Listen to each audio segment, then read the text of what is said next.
Hello बच्चों, welcome to the channel R sir chemistry coach. देखिए, आज हम लोग टॉपिक स्टार्ट करने वाले हैं एक्सक्रीशन का, जो कि लाइफ प्रोसेस चैप्टर से बहुत ही ज्यादा इंपॉर्टेंट टॉपिक है। देखिए, इस टॉपिक को मैंने कुछ एक चीजें दिमाग कर दी है पूरे बोर्ड पे, वो इसी वजह से ताकि हम लोग का टाइम वेस्ट ना हो बिल्कुल भी, ठीक है, क्योंकि डायग्राम ड्रॉ करने में काफी टाइम लग जाता है। तो what do you mean by excretion? Excretion से मीनिंग क्या है? देखिए, एक्सक्रीशन से मीनिंग है कि जितना भी बॉडी में हमारे वेस्ट बन रहा है, वो वेस्ट से क्या मतलब है? रेस्पिरेटरी वेस्ट है, वो हमारा नाइट्रोजनस वेस्ट है, वो बाइल पिगमेंट्स है, इन सारी चीजों को, या वाटर एक्सेसिव है या सॉल्ट एक्सेसिव है ना, तो इन सारी चीजों को बॉडी से बाहर तो एक्सपेल आउट करना है। और इस एक्सपेल्शन को हम लोग किस तरह से करेंगे? By the process of excretion. By the process of excretion. देखिए, अब यहां पे हमारे पास 4 ऑर्गन्स में कंप्लीट होता है: kidney, ureter, urinary bladder and urethra, जिसमें हम लोग कंप्लीट प्रोसेस करते हैं एक्सक्रीशन का। सबसे पहले देखते हैं किडनी को। देखिए, किडनी हमारे पास एक आ गई राइट साइड की और एक आ गई हमारी लेफ्ट साइड की किडनी। अब किडनी में क्या क्या ऑर्गन है? जैसे हमारी मेडुलरी पिरामिड है, रीनल आर्टरी आ रही है, रीनल वेन आ रही है, रीनल पेल्विस है, यूरेटर है, हाइलम है, रीनल कोर्टेक्स एड्रिनल कोर्टेक्स है, एड्रिनल मेडुला है, रीनल कैप्सूल है। रीनल कैप्सूल क्या होती है? ये जो आउटर कवरिंग है, इसके इनर वाला पार्ट कौन सा होता है? एड्रिनल कोर्टेक्स का। उसके अंदर कौन सा पार्ट है? एड्रिनल मेडुला का, जिसके अंदर क्या है? रीनल कॉलम है। इन्हीं रीनल कॉलम, एड्रिनल मेडुला और एड्रिनल कोर्टेक्स के बीच में क्या है? ये नेफ्रॉन धंसे हुए हैं, ठीक है। अब यहां पे सबसे इंपॉर्टेंट चीज क्या आ गई हमारे पास में कि अब जब किडनी ने यूरिन को फिल्टर किया बाय द हेल्प ऑफ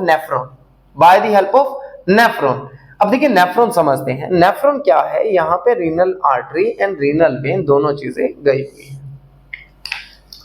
तो देखिए, जो आर्टरी के थ्रू ब्लड आया उसमें काफी सारी इंप्योरिटीज साथ में क्या थी। अब उनको साफ करने के लिए यहां से प्रोसेस स्टार्ट किया हम लोगों ने फिल्ट्रेशन का, और उस फिल्ट्रेशन को नाम दिया हमने ग्लोमेरुलस फिल्ट्रेशन, जो किसने कराई? बोमेन्स कैप्सूल ने। बहुत सारी कैपिलरीज का नेटवर्क होता है एक साथ में। अब सरफेस एरिया बढ़ाने के लिए इस प्रोसेस का हम लोगों ने इस तरह से स्ट्रक्चर ड्रॉ कर रखा। अब यहां पे अगर आप देखें, जितना भी वेस्ट पास आउट होगा वो सारा का सारा कहां आएगा? आपका पीसीटी में। पीसीटी में फ्लो करते वो कहां जाएगा? लूप ऑफ हेनली में। लूप ऑफ हेनली से फिर वो कहां जाएगा? डीसीटी में। और डीसीटी से कलेक्टिंग डक्ट, और कलेक्टिंग डक्ट से वापस कहां आएगा? हाइलम में। हाइलम जिसे हम लोग यहां पे शो कर रहे हैं, और उस हाइलम से यूरेटर के थ्रू होते हुए सीधा हम लोग उसको बाहर फेंक देंगे। अब हुआ क्या इस प्रोसेस में, वो देखते हैं, जानने की कोशिश करते हैं। इस प्रोसेस के अंदर जितना भी वेस्ट हम लोगों ने बॉडी से बाहर निकाला, मतलब सॉरी यहां से रीनल आर्टरी से निकाला, वो सारा का सारा पीसीटी में आया। अब कई बार क्या होता है, कुछ वेस्ट ऐसे होते हैं जैसे पर्सन के बॉडी में सॉल्ट की क्वांटिटी कम थी लेकिन गलती से फिल्ट्रेशन ज्यादा हो गया, या अमाइनो एसिड ज्यादा आ गए वहां पे, या फिर वाटर का कंटेंट ज्यादा आ गया। पर्सन की बॉडी जो है वो डिहाइड्रेट कर सकती है। ऐसे केस में वापस से रीएब्जॉर्प्शन कराने के लिए यहां आर्टरी और वेन का पूरा गुच्छा फैला होता है। वापस से रीएब्जॉर्प्शन, जैसे बात कर ले हम यहां पे, सॉल्ट वापस से रीएब्जॉर्ब हो जाएगा पीसीटी में, अमाइनो एसिड भी वापस से रीएब्जॉर्ब हो सकते हैं। अगर मैं बात करूं लूप ऑफ हेनली, वाटर की रीएब्जॉर्प्शन आ सकती है। इस तरह से पूरा हमारा जो वर्किंग है नेफ्रॉन की होती है। अब यहां से नेफ्रॉन से जितना भी वेस्ट फिल्टर होके आया, सारा कहां पहुंचेगा? Collecting duct. और कलेक्टिंग डक्ट के बाद मैं उसको कहां पे ले जाऊंगा? सीधा हाइलम में। और हाइलम से कहां जाएगा वो? यूरेटर में।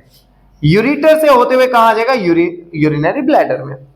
देन यूरिनरी ब्लैडर के अगर स्ट्रेस रिसेप्टर्स क्या हो जाते हैं? एक्टिवेट, तो हम लोग को फील होता है that we have to go for the urination and that process is called as micturition, और इस प्रोसेस का नाम होता है मिक्चुरेशन। आई होप स्टूडेंट ये पॉइंट क्लियर हो गया।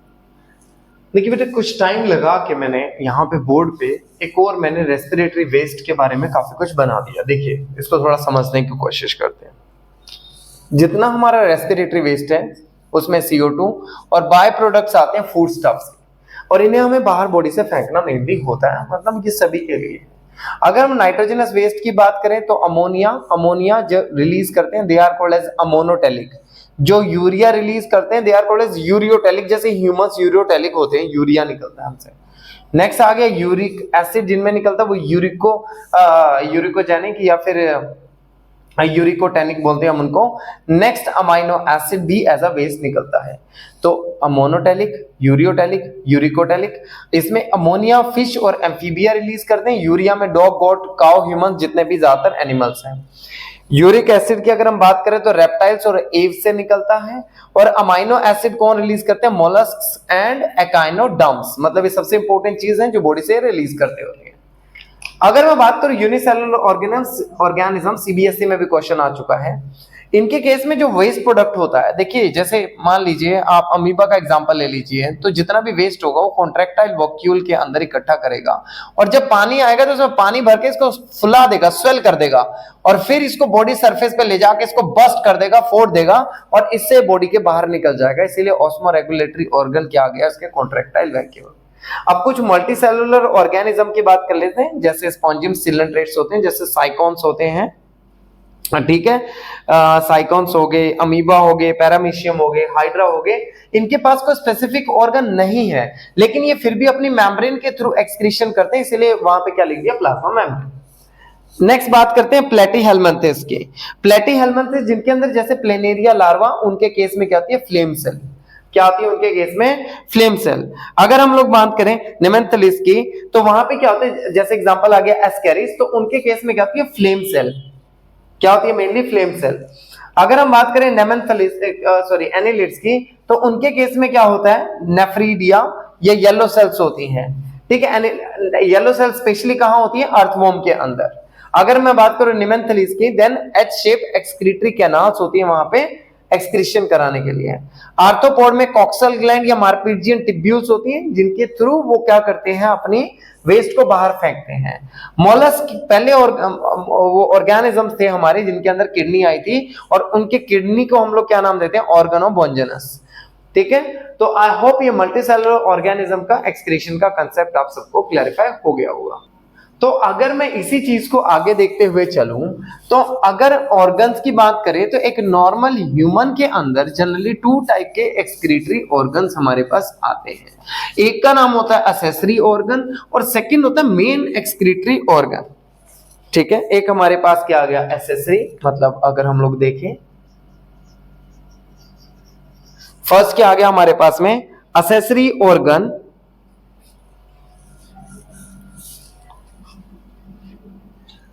हाँ, असेसरी ऑर्गन। और सेकंड क्या आ गया? Main organ. मेन ऑर्गन, देखिए मेन ऑर्गन तो एज यू ऑल नो वो तो क्या होता है? किडनी। क्या आ गया? किडनी। लेकिन अगर मैं बात करूं एसेसरी ऑर्गन्स की, तो उसमें क्या आ सकता है? जैसे स्किन आ गई, जैसे क्या आ गया? लीवर आ गया, या फिर क्या आ गए? नेक्स्ट क्या आ गया? लंग्स आ गए। तो अगर मैं बात करूं तो एक्सक्रीटरी ऑर्गन्स ह्यूमन के अंदर मेनली 2 होते हैं। ह्यूमंस के अंदर एक एक्सेसरी ऑर्गन्स, और दूसरे के आगे हमारे पास में मेन ऑर्गन, ठीक है। आई होप ये पॉइंट आप सबको क्लैरिफाई हो गया होगा। मूव करते हैं। अब कई बार क्या होता है कुछ ह्यूमंस के केस में, जब किडनी फेलियर हो जाता है, पता कैसे? क्या इफेक्ट है, क्या होता है किडनी फेलियर के अंदर? कि जो पर्सन है उसके अंदर वाटर रिटेंशन हो जाएगी, सॉल्ट बाहर पास आउट नहीं होंगे तो ब्लड प्रेशर राइज कर जाएगा, हार्ट की प्रॉब्लम आने स्टार्ट हो जाएगी, मतलब बॉडी ठीक से काम नहीं कर पाएगी। क्योंकि देखिए जो बॉडी का वेस्ट था वो तो बाहर निकला नहीं ना, वो तो बॉडी के अंदर ही है।